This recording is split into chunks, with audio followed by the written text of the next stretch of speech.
Farm succession planning is tough, but you don't have to do it alone. The Dirt Project Live is coming to Owatonna, Minnesota, December 9th to 10th, 2025. In this 2-day workshop, your family will sit down with skilled instructors, work through tough decisions, and walk away with a clear path forward. You'll get expert guidance, practical tools, lifetime access to the online course, and accountability support after the event. Spots are limited, so don't wait. You can find a link in the show notes for more information.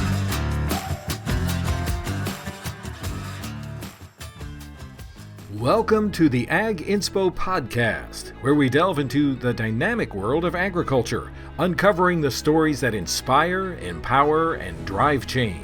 Join hosts Rena Striegel and Rabou as they explore the journeys of farmers, entrepreneurs, and leaders who are making a difference as they navigate the critical work of transitioning their operation to the next generation. From navigating family dynamics to developing the next generation of ag leaders, we'll bring you the insights and inspiration you need to thrive in today's ever-evolving agricultural landscape. So whether you're a seasoned industry veteran or just starting out, get ready to be inspired, informed, and empowered as we learn from best practices and a few colossal failures on the Ag Inspo podcast. Welcome back, everybody, to Ag Inspo. I am excited we're excited for every episode. I don't even know why we say that in the beginning, like I'm excited. I'm always excited. We have the best guests. That is just all there is. But let me say hi to our co-host, Ron. How are you? Hey, I'm doing awesome. And I'm excited, but I say that all the time because I am excited. We had a great episode this morning that we recorded, and I can't wait for that one to come out. And I can't wait for this conversation also. Ryan is a wealth of knowledge, and this is going to be super helpful for those of us who are in production agriculture. Yeah, I was very lucky a few weeks ago. I got invited to attend a conference that StoneX put on here in Des Moines, and it was on marketing and risk management, things like that. Ryan just happened to be one of the speakers. Ryan spoke twice, and he spoke one on crop insurance. So we're definitely going to touch on crop insurance today, but he also talked about some changes to the way that we can use our farm entities to be eligible for more farm payments. So we're going to talk about a couple of really, really critical strategies around risk management today. But Ryan, I just have to tell you, I'm so excited to get some individual time with you to just pick your brain because your presentation was so good. It was so easy to follow. And if I were purchasing crop insurance, I think I would have really walked away with some very, very clear strategies about what to do. So welcome. And I'd love for you to just take a couple minutes, introduce yourself, tell us your background, and then we'll get into the good stuff. Awesome. Well, thank you both, Rena and Ron, for having me on here. Happy to be here. Ryan Bennis is the name. I live in Grimes, Iowa, and I have been in the crop insurance world for about 13 years now. A majority of that, I actually worked for a crop insurance company. And just a little tidbit off the top here, there's about a dozen crop insurance companies that administer federal crop insurance. I worked for one called Farmers Mutual Hail. And then in the last year, I transitioned to working directly with farmers. But while I was at Farmers Mutual Hail, I worked as an adjuster. I was a marketing rep. I helped develop new insurance products. I had baptism by fire. My first job was as an adjuster in Illinois in the fall of 2012. So I got to learn a lot quickly in terms of paying out a lot of losses, climbing a lot of bins with not a lot of grain to count. But it's been a great experience. I am a self-proclaimed crop insurance nerd. And I guess, if there's one thing that I think I'm good at, and I'll accept all your compliments. Thank you, Rena.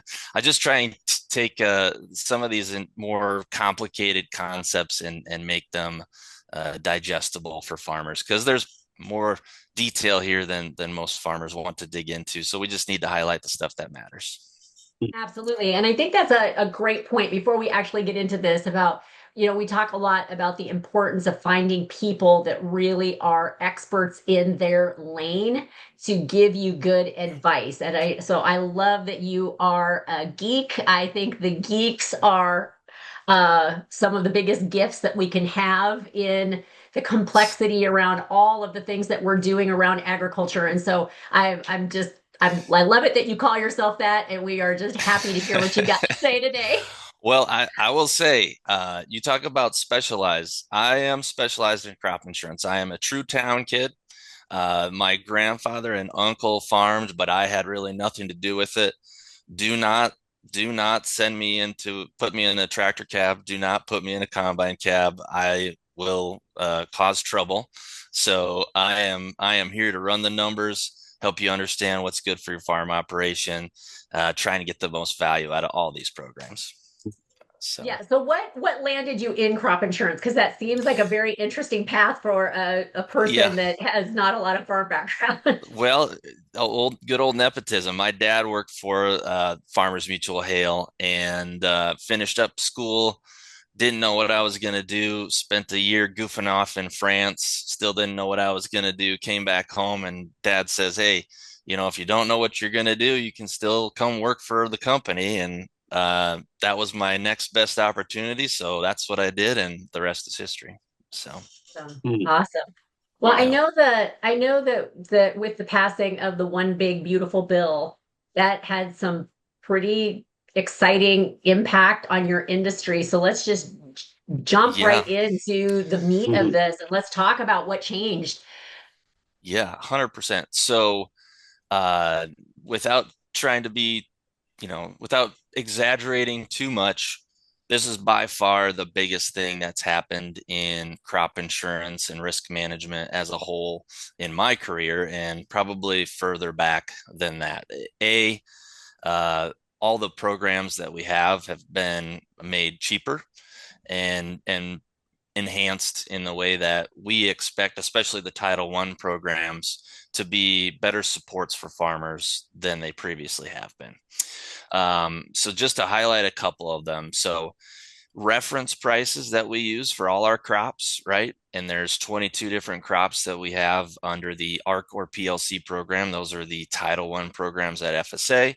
All of them had adjustments made to their reference prices. And just right off the bat, the importance of that, somebody can say we raised the reference prices. Well, here's something right off the bat to wrap your head around. These go into effect for the 2025 crop year. The marketing year is what we use to determine whether or not these programs pay. Out of the 22, and I might be off by a number there, but out of the 22 crops, I think there's only one crop that has currently got a average price above these new reference prices. In other words, we are starting off at a point where all of these programs are set to pay if our commodity prices stay where they're at. So we've raised the floor, so to speak, on these programs so that they are highly likely to pay. So that's kind of on the FSA side of things, the Title I program side of things, and there's more to it than that. But the other big change was in regards to crop insurance. And bottom line is they raised the subsidy levels on crop insurance, partially through the Big Beautiful Bill. And then actually, even after you saw me speak, Rena, there was an interpretation that came out from RMA, that's the Risk Management Agency. They make the rules on crop insurance. They interpreted some of these new things out of the Big Beautiful Bill, even different than what I expected. And bottom line is we got even more subsidy added to our underlying plans, which are like the revenue protection plans or yield protection plans that most farmers buy. But the biggest impact was to these add-on plans. So that's SCO, supplemental coverage option, ECO, enhanced coverage option, and MCO, margin coverage option. I know that is a lot of acronyms. Crop insurance loves their acronyms. But all of those programs are something you would add on to your underlying plan, and they're all based off of county performance.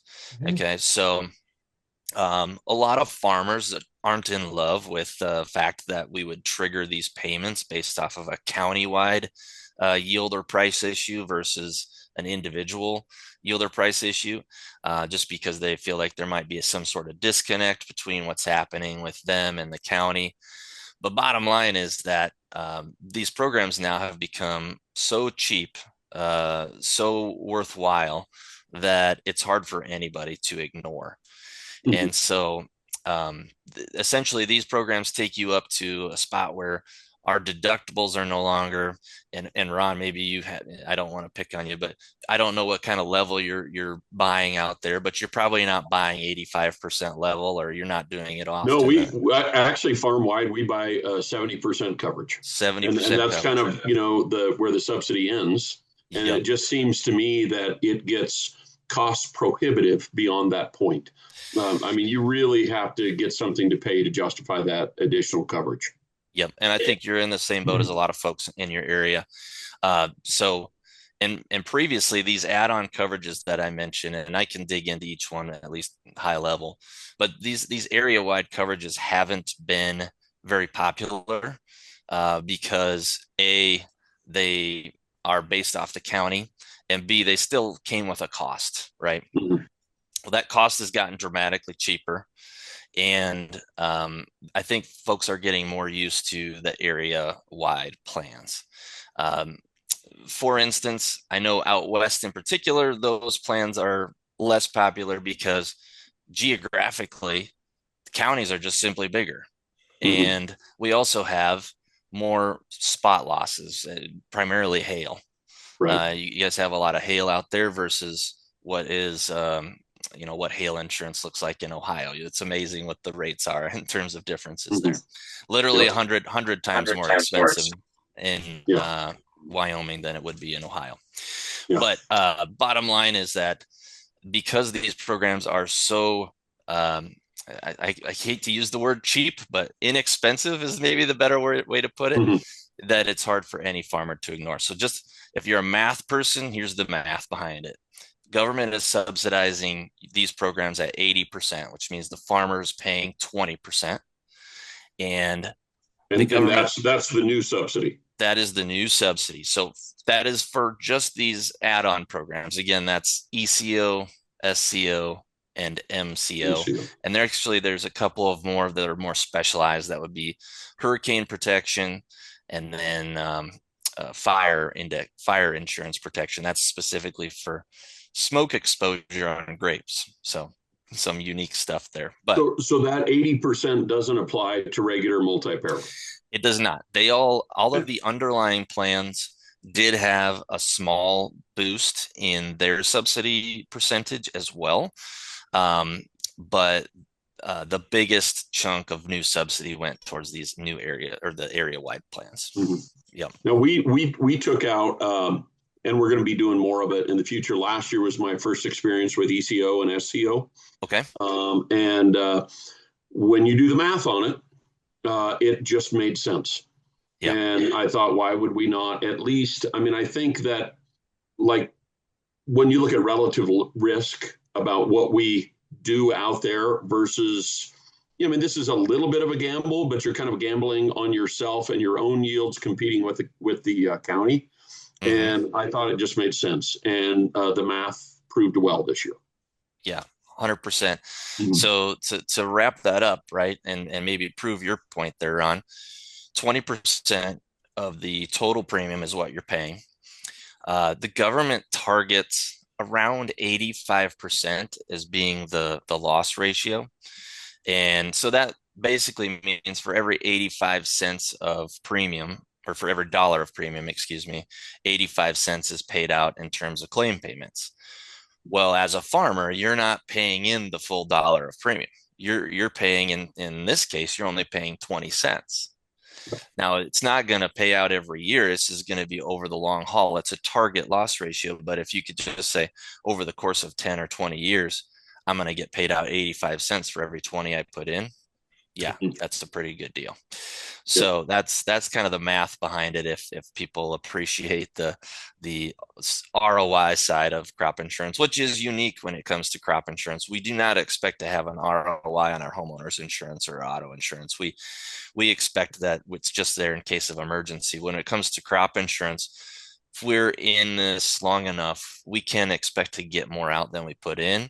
And on top of that, we're using to protect our actual revenue, our actual crop, which is it's a heck of a tool. Well, I think it's interesting that you brought that up because it's so true. That's how we use it on our place. And so I'm kind of a spreadsheet nerd.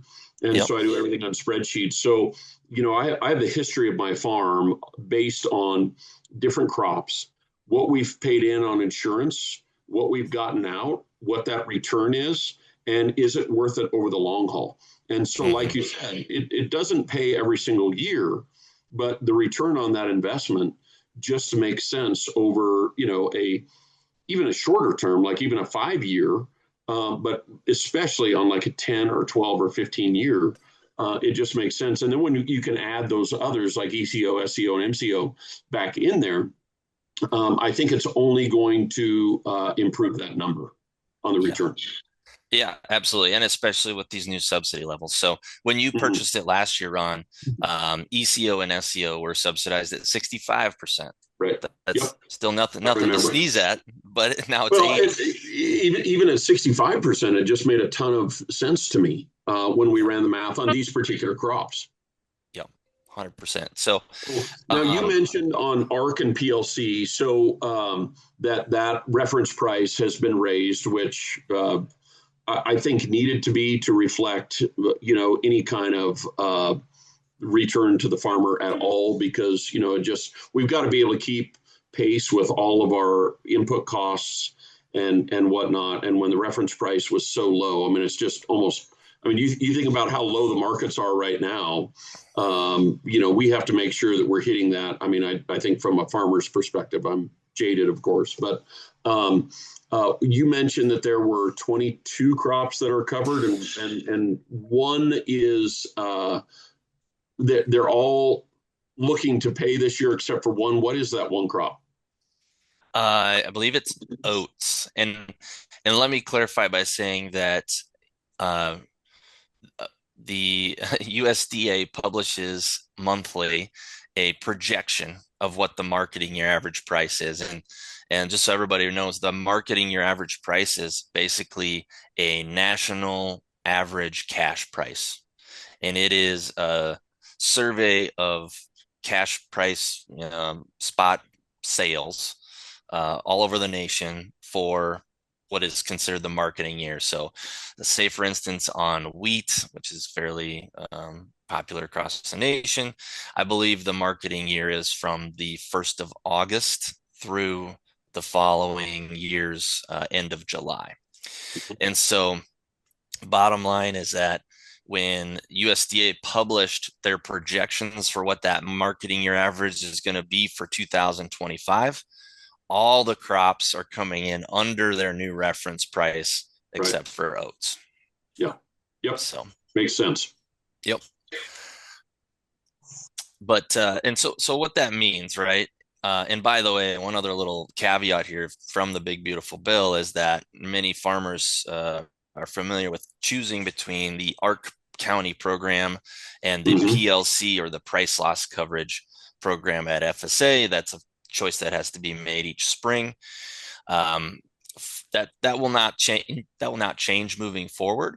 But a special provision that was added in there for 2025 basically says that every farmer will receive the better of the ARC payment or the PLC payment for the 2025 crop year. At this point, since I would say as a general rule, this is not everywhere, but as a general rule, yields across the nation have been pretty good. That said, the ARC County program becomes less likely to pay because it has a yield element to it. So the better the yields are, the less likely it is to pay. PLC does not. It is simply price coverage only. And so if prices are low, PLC will pay. And at this point, it looks like PLC would be the higher of the two, which is a welcome thing, because I think a majority of the farmers, I'll just say a majority of the corn and soybean farmers, and every other place, wheat, there might be more PLC. Some of the southern crops like cotton and rice, there might be more PLC. But for the corn and soybean guys out there, most of them took Art County. So they would be left out in the dry. PLC, though, for 25 will probably be the one that ends up paying more. Time will tell. So yeah, and my guess would be out here that that people were more likely to take PLC than they were ARC. Yeah. And some of that goes back to what the county yield is, right? And that's I think maybe an important piece back to the crop insurance side of things. These area plans, essentially, most of the time are working off of county numbers rather than individual numbers, but each county essentially has their own APH.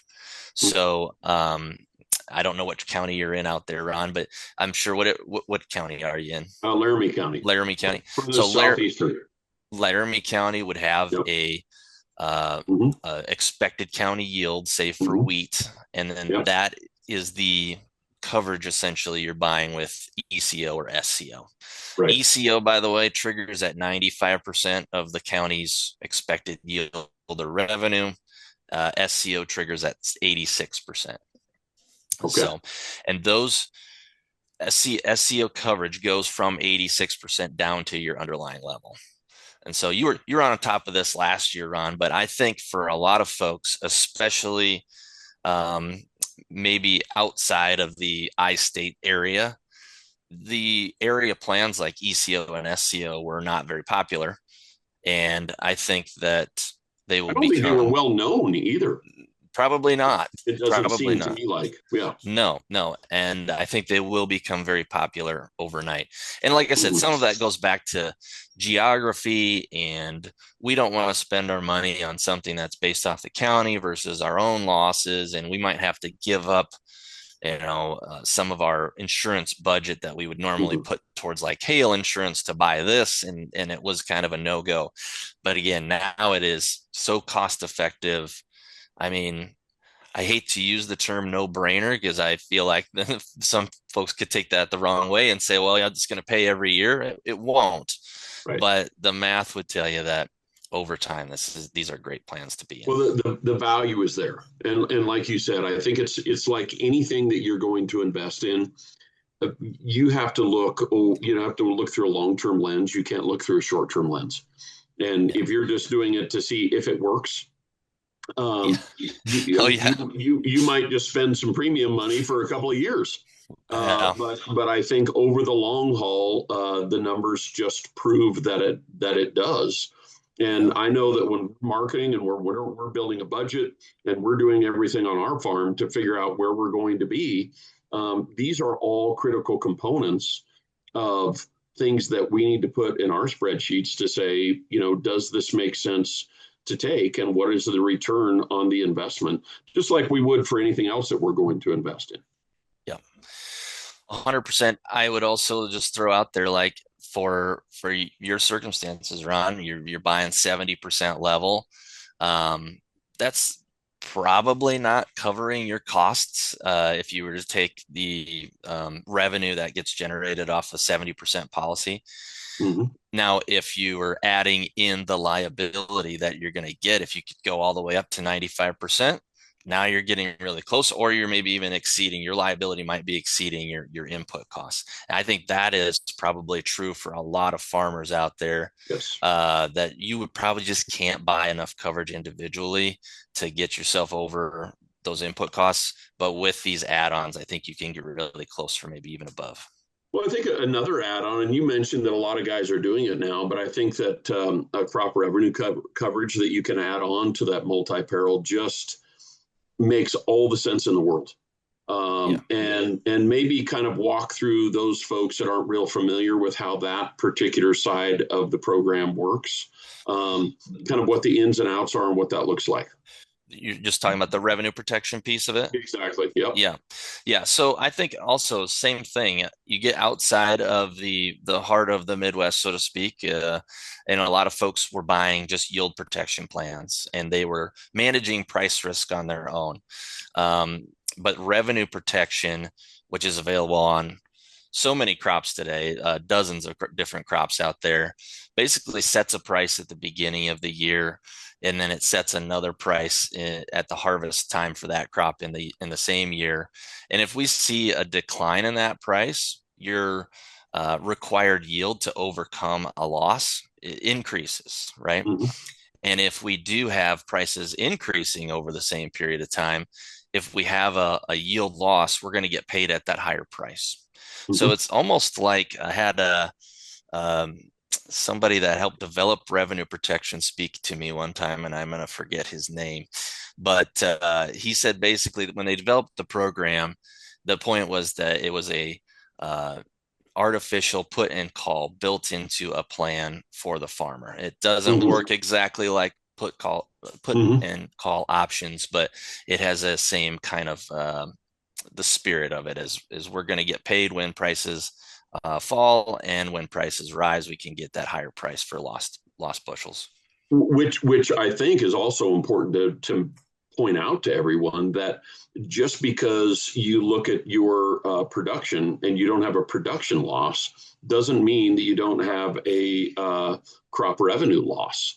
And so you can have, you can even exceed what your guarantee is and still have a crop revenue return on that or payment on that, just based on how far it moves from where it was set when you took out the policy to where it's being set for the next year. Yeah, no doubt. And that's something actually we have to really keep a close eye on, because farmers think in terms of yield. And if they don't have a yield loss, they don't think they have a loss. But on top of that, I would just add that, shoot, now I lost my train of thought there. But I guess bottom line, yeah, revenue protection, if you're not utilizing, I know what I was going to say. Some folks will take a yield protection policy and then try to manage price on their own, which it's an option. It's a strategy that you can have. But one thing that I would go back to is just say, remember, this is a subsidized program. Even with your revenue protection programs, the government is paying well over 60% of the premium in most circumstances. And so there's not a cheaper way to manage price risk than through revenue protection. Right. You can manage it in other ways, but as far as, the bang for your buck, it's best spent through crop insurance. Are you a farm family facing big decisions about the future? Join us for the Dirt Project live in Owatonna, Minnesota, December 9th to 10th, 2025. This two-day workshop is designed to help families like yours tackle succession planning with confidence. You'll work directly with experienced instructors, take part in hands-on exercises, and leave with a clear path forward. Plus, you'll get lifetime access to the Dirt Project online course and follow-up calls to keep you on track. Learn more at transitionpointba.com. So can you speak to the component of, say, for an example, we do a lot of specialty crops, so we have to do a lot of written agreements and things like that. So they'll say, okay, this is your established price on really, and even the crops that we don't have a written agreement on, but this is the price on this for your liability coverage and your crop revenue coverage. Talk about the opportunity to be able to submit contracts to have that price changed closer to your contract price, because I know that there's some give and take in there. We do that a lot on our farm. We are, I like to think that we're pretty decent at marketing. And if you can be good at marketing, you can actually increase the value that your crop insurance will bring to the table, other than just what they present you initially. Yeah. So what you're talking about, Ron, is the ability to use a contract price for insurance. And certain crops, usually more specialty crops that you might sign a contract for before you even put seed in the ground, will offer a contract price. Now, there will be usually a default price that's also associated with that crop, but you can increase that number if you can prove that you are set to receive that price through a contract. Same can be said not just for specialty crops, but for specialty practices like organic practices. So organic practices, you'll have the opportunity. Usually there is an organic price that is associated with the crop as well, but there's a factor in there. There's kind of some wiggle room. So say, for instance, you probably know, what does an organic bushel of wheat get these days? Do you know? Well, it is quite a ways off from where the actual insurance number was. Okay. And it varies on test weight, it varies on protein, it varies on location and how those buyers are going to use it. Sure. So, say the price might be, anywhere between $8 and $8.50 at the moment. Generally speaking. Yep. Not to say that if you have super high protein or super high test weight and you find a buyer that is willing to take that, they might maybe supplement some of that hard red winter wheat, replace some of their spring wheat with it because they can buy it cheaper. I know the insurance price this year was $11.98. Okay. And so, and then I think that the one in Nebraska, at least, we farm in Wyoming and Nebraska. I think Nebraska sets theirs earlier.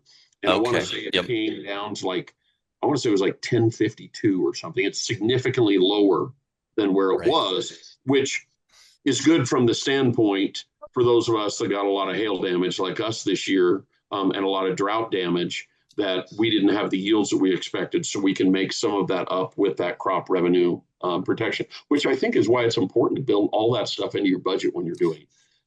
Yeah, no doubt about that. I would just say, to kind of round that out, I mean, what you alluded to is that, you ended up having probably better prices through crop insurance than you could prove up on a contract, but sometimes it's the opposite, right? Where the insurance price might come in at $10, but we got a contract here that says I can sell these bushels or, whatever crop I have for $12. And oftentimes, if you submit that contract, we just reset that beginning price to $12, and that's what we use for crop insurance purposes. So it's a great deal for anybody that has specialty crops or organic that would fall into that category. We can use that contract price. We were able to prove up the prices on 4 different crops this year, apart from wheat. That we're raising. So we're raising a total of 5 this year. So everything else that we raised, because we had those better contracts, we're doing better on the coverage side as well. So, I mean, it's a win-win. If you can just kind of, to me, the moral of the story is understand the programs that are out there, but understand the value of planning ahead. And don't just wait until you have your production to say, well, I guess I need to find a place to sell it now. Yeah. And so on our farm, we just don't raise anything unless we have a contract. I just don't plant an acre of anything unless I know exactly what my net profit or my projected net profit is going to look like. And so if you kind of build your business that way, you can, it's a huge advantage that you can set yourself up for. Yeah, no doubt. So Brian, I'd be really interested. One of the things that you talked about in Des Moines was some of the programs that have been tweaked a little bit for young or beginning farmers. Yes. And the advantages that they have in the big beautiful bill. Would you mind kind of talking about that? Because when you started talking about that, I thought, what a great thing to align what almost every farm in America wants to see, which is a young farmer coming back and that farm, continuing on into the future. And I don't know if that was intentional or if that was just I don't know. It was just really cool. I got so excited about it, from a succession planner seat. I was like, yes, that is awesome. Yeah. So that's perfect transition, actually, Rena, because it's the beginning farmer aspects of the big beautiful bill actually tie in with both crop insurance and the Title I program. So we'll start with the crop insurance piece of it. In the crop insurance world, if you're considered a beginning farmer, there's 2 big benefits that you get. First is you get added subsidy to essentially make your premiums cheaper than an established farmer, even for buying the same thing. And then the second piece is that you have more flexibility in taking on yield history. Now, previously, a beginning farmer was considered anybody that had farmed 5 years or fewer. Okay. And when we say farmed, it could be livestock, it could be row crops. But if you have any history of owning a crop or livestock that you were considered in a year, that was a year that you farmed. That has been bumped to 10 years now. So that was the change. So there's even some folks that were considered beginning farmers up until recently, graduated out of the 5 years and now are still farming. Well, they'll become eligible again if they've not farmed more than 10 years. So the subsidy is a big piece of it. So let's just talk about that real quick. In your first year, you get 15 more subsidy points than the average established farmer. So to use, and this is maybe a little extreme, but to use ECO and SCO as the example, if you're a beginning farmer, you don't pay 20% of the premium anymore. You pay 5. You pay 5% of the true premium. That is an unbelievable deal. As time goes on, it graduates up a little bit. So in years, I think 4 through 10, you only get 10 extra subsidy points, but that's still great. That just means that if you're paying, yeah, it's a bump. Exactly. You're paying half as much for ECO, SCO. The 70% level is also subsidized at 80%. So you would literally be paying half of what an established farmer would be as a beginning farmer. Now you said years 4 through 10. What about years 2 and 3? It kind of graduated up. So I don't know the exact numbers, but I think in year 2, it goes to a 13% bump. And I think in year 3, it's a 10 or 11, 11 or 12. And then it goes to 10. So that applies to multi-peril also. Yes. Multi-peril and these add-ons, not anything to do with hail insurance, because hail insurance is outside of the federal program. But as far as the multi-peril programs, yes, they're all receiving that extra subsidy.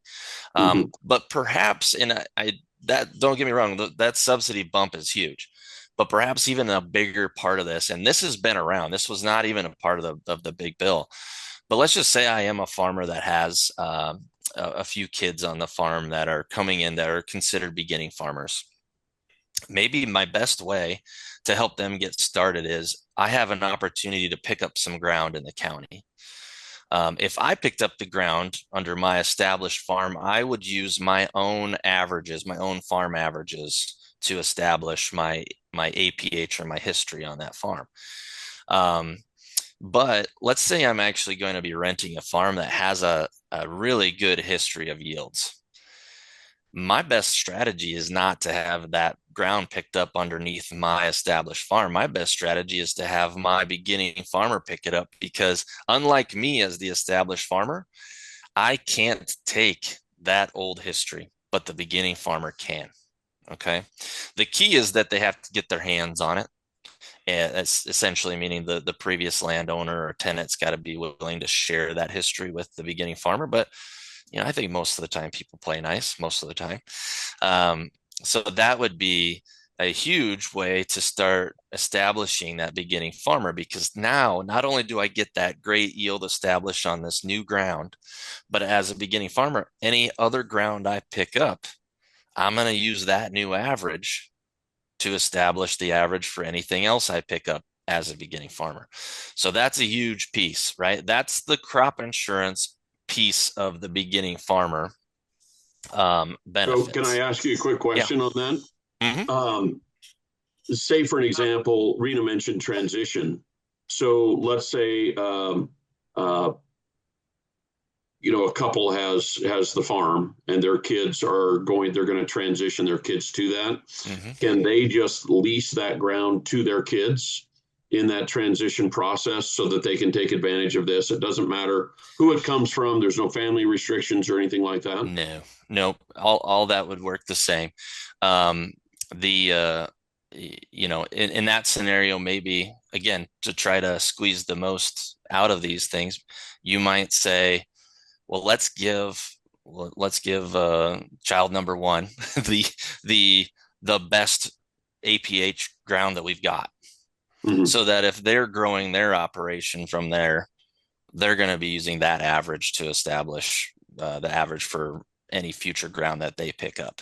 And of course, then, the ground that's being transitioned to them that's already been in the operation would continue to have the history that it already had. But that's the benefit to this as a beginning farmer.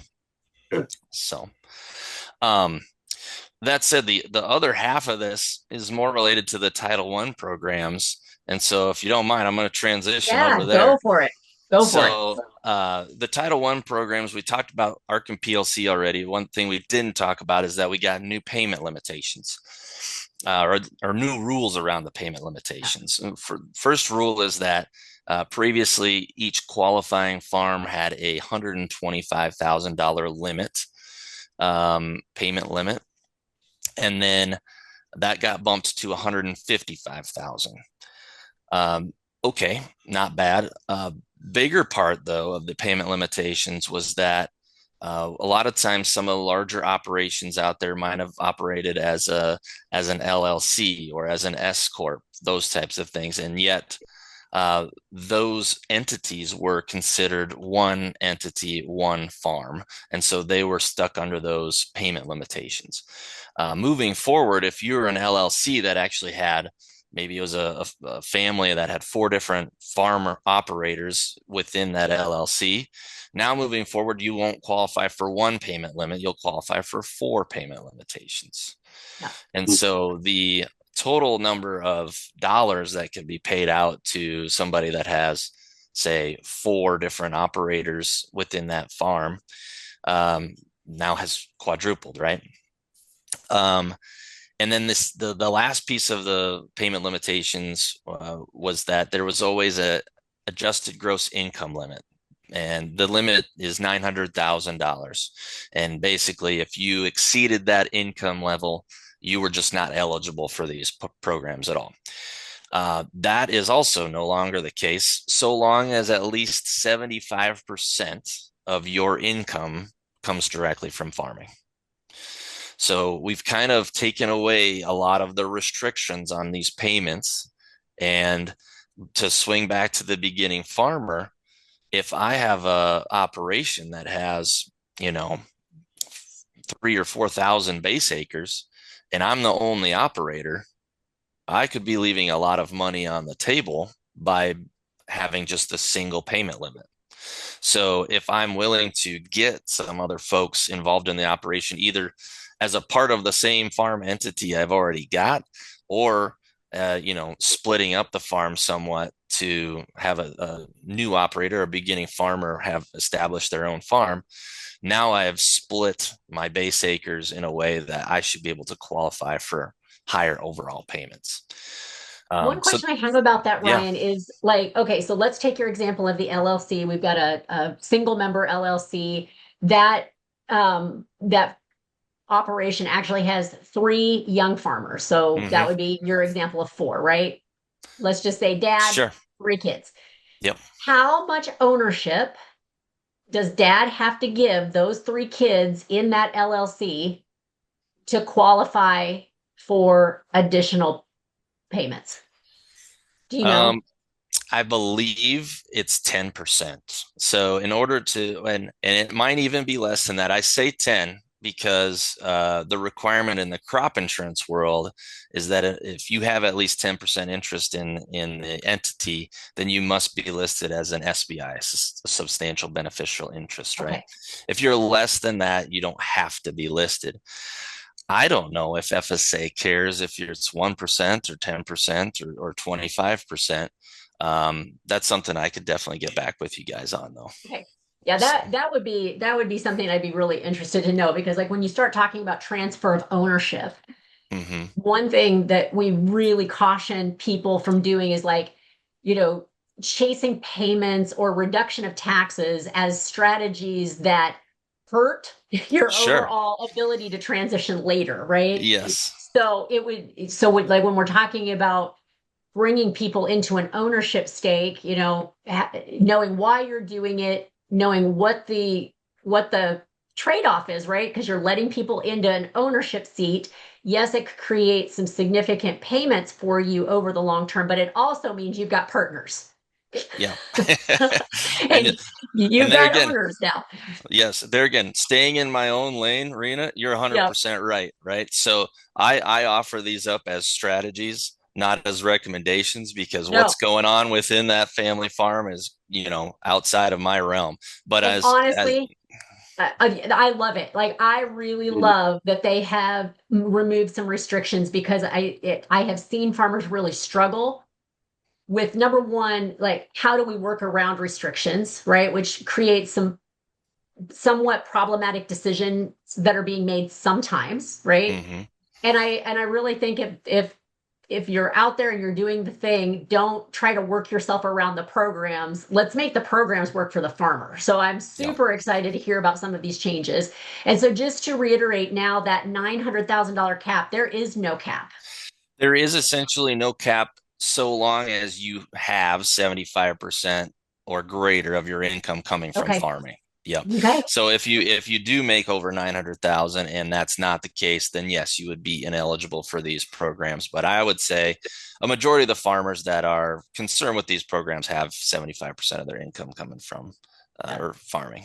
So, um, so yeah, I mean, I'll take some more questions, but kind of to wrap that up to an extent, um, whether it be because of the Title I programs and how likely they are to pay, plus the benefits that we can see on the crop insurance side of things, and these expanded payment limits that we can capture if we have more farmers on the operation. Those are all great reasons to have new farmers entering into the operation. And then last piece of that was,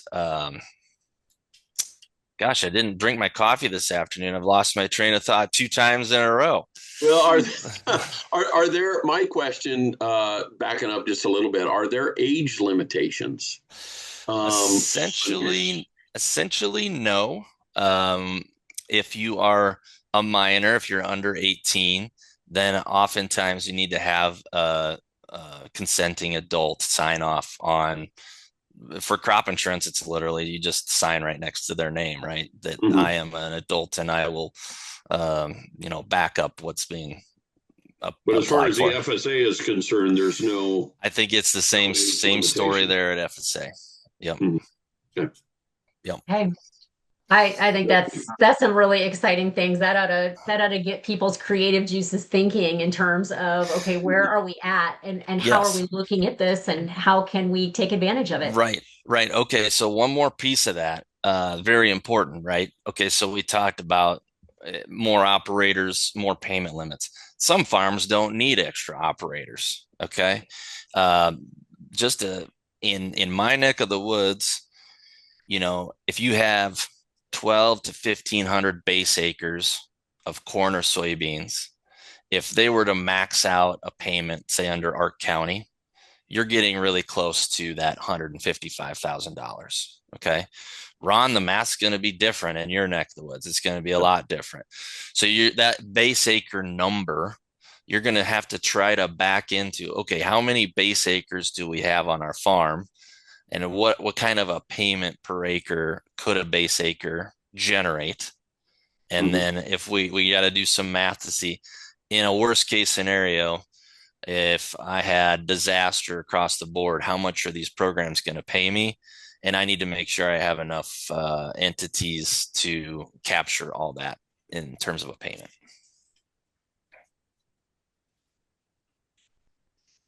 Taking notes. No problem. No problem. So, so bottom line is all those are big things that came out of this big, beautiful bill. The crop insurance piece was kind of twofold because it came out because of the big, beautiful bill. But then it was literally last week when they had the final determination on how some of these rules were going to work. But that's kind of in a nutshell, what all this is.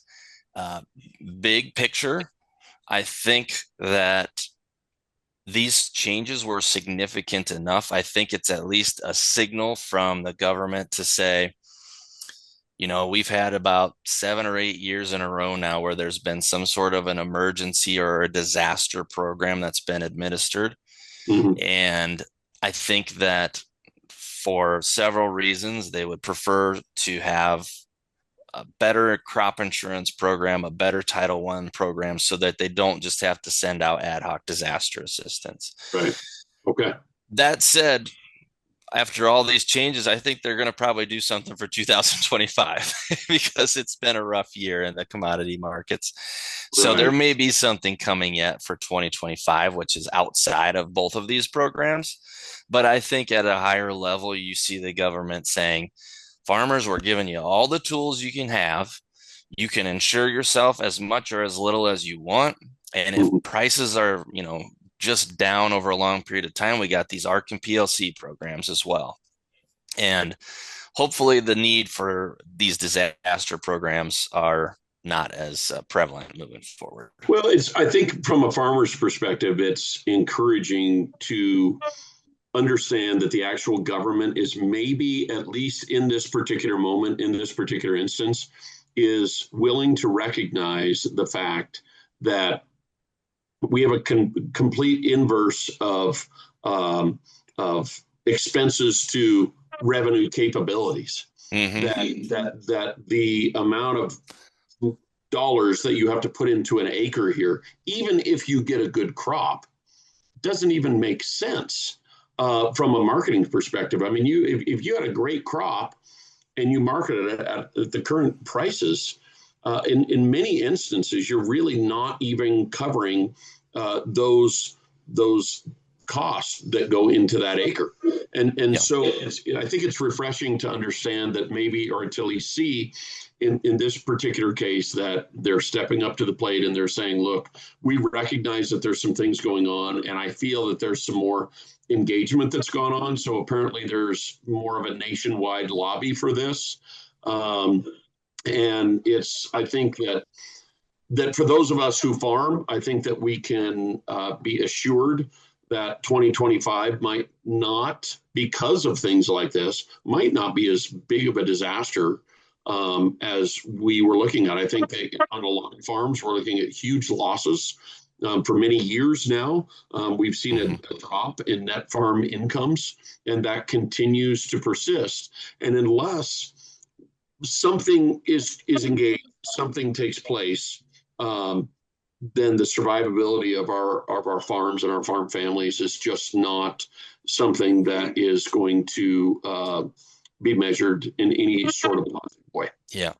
No, to your point, we are, highly criticized, but the USDA has pegged our corn yield nationally at 188.8, which would be a record and by far the one of the best years over trendline yield in a while.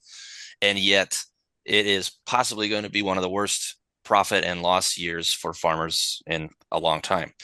So great yields, poor prices, and we're underwater. Without naming names, there's a farmer that works with our group that's in Illinois. They expect 250 bushel to the acre of corn, and they're penciling out almost a $200 an acre loss. I mean, that's a great yield that just is not even coming close to sniffing profitability. Yeah.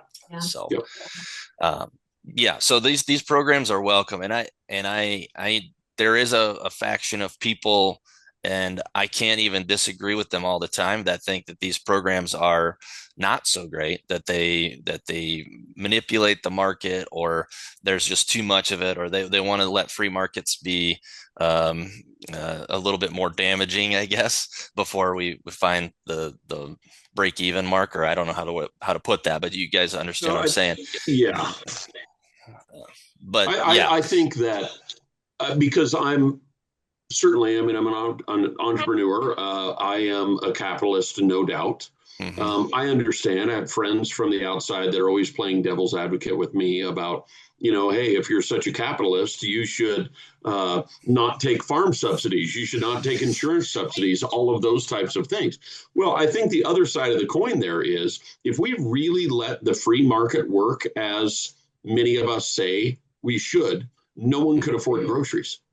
Yeah. I mean, it goes both sides, right? Like if we're to really be able to demand what we get for the products that we raise to effectively be able to cover the cost of everything that we do, no one could afford to buy groceries. People are always already crabbing about the price of groceries the last few years.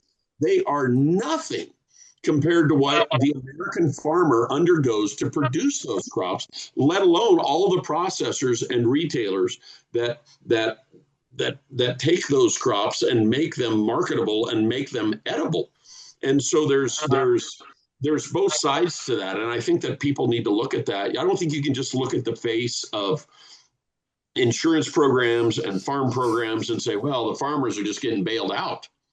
I think that we've talked about this on our program before, Rena and I have, that obviously we know that national security is completely based on food security. We had a guest this morning earlier that said, that we can do all the Department of Defense funding, and wars always end with hunger. Who's gonna survive because of the opportunity for them to feed their country or feed their battle source, their soldiers and whatnot. And so there's just I think there's a multifaceted way to look at this. And I don't think that it is as clean or as simple as people want to make it out to be. Yeah. It never is it? Never is. No, I would just, one thing I would add to that, and don't get me wrong, I feel the pain at the grocery store too, right? I got a couple of kids and wife, and it's getting more expensive by the month or by the year. That said, I wish I had the stats in front of me, but I'm pretty sure the United States is still number one, if not very close to number one in the world in terms of the percentage of income that we put towards our food budget is still one of the smallest, if not the smallest in the world. It's very, very minimal. And I would make the argument that one of the reasons that it is such a small portion of our overall income is because of insurance subsidies, insurance programs, and farm subsidies. That there's no way that you can look at, I just looked at the price of our local cash price of wheat today was $3.86. So I'm pretty sure I'd have to do, some research, but I know decades and decades and decades ago, the price of wheat was significantly higher than that. But that was back when you could buy a brand new tractor for $20,000 or $25,000. A brand new tractor today of that same caliber is hundreds of thousands of dollars, not to mention all the other input costs that go along with it. Yep, no doubt. Yep. No doubt. So Ryan, as you're thinking about all of this new thing, all the new things that came out, right? So much to investigate, think through, look at your long-term strategies, look at your short-term strategies. What would be Ryan Bennis's top tips for farmers, as we're going into 26? Because I think a lot of these kick off in 26, right? Correct. They're announcing them now, they're available in 26. So yes, tell me what your top tips are. Yes. What should we be doing? What should we be investigating? What questions should we be asking our insurance Yes. People? All right. So here's where I would start. Find yourself a good advisor. A lot of times it's going to be your crop insurance agent. We love the FSA and what they do, but they're not going to offer much in terms of strategy. They're there to administer the programs. A lot of times, whether crop insurance agents even like it or not, they're the folks that are going to be the experts on these things. So find a good advisor that can help guide you through this. Second, be ready to do something different, because these changes are significant enough that I would imagine a high percentage of farmers are going to have a different strategy with insurance in 2026 than they have previously. And if they're not doing anything different, I would really question why, because these programs are very cost effective, and I think should change how we do things. Specifically, if you have a crop, and I think ECO and SCO are available on something like 40 or 50 crops. So we're not just talking about corn, soybeans, and wheat here. SCO and ECO, make sure you have an understanding of what those are, price them out, and I would say a good percentage of the time, those are programs you should just take.